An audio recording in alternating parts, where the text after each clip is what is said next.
আসসালামু আলাইকুম আব্বু, কেমন আছো? ওয়ালাইকুম আসসালাম।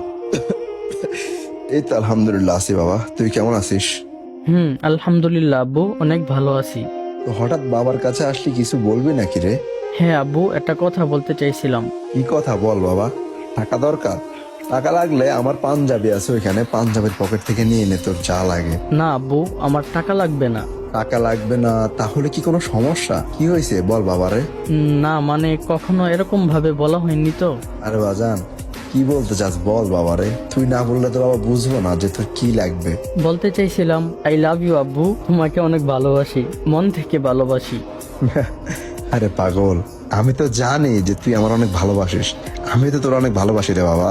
আচ্ছা আব্বু, আরেকটা কথা ছিল। বল তুই কি বলতে চাস।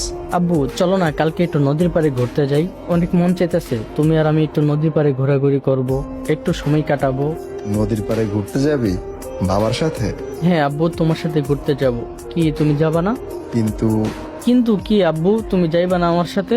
কিন্তু বাবা তো আরো 17 বছর আগে তোদেরকে ফেলে আল্লাহর ডাকে সাড়া দিয়ে না ফেরার দেশে চলে এসেছি রে বাবা।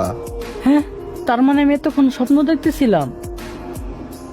আব্বু, আব্বু, কোথায় চলে গেল আব্বু? গাইস, আমার যখন 4 বছর বয়স তখন আমার আব্বু আল্লাহর ডাকে সাড়া দিয়ে না ফেরার দেশে চলে গিয়েছিল। ছোট থেকে বড় হইলাম, জীবনে কাউকে বাবা ডাকতে পারি নাই, কিন্তু উনি মাঝে মধ্যে স্বপ্নে এসে বাবা ডাক শুনে আবার চলে যাই। তো গাইস, সবাই আমার বাবার জন্য দোয়া করবেন, আমিও সবার বাবা মার জন্য দোয়া করি। আর যাদের বাবা মা বেঁচে আছে, দোয়া করি আল্লাহ তাআলা যেন তাদের সবাইকে নেক হায়াত দান করেন। আমিন।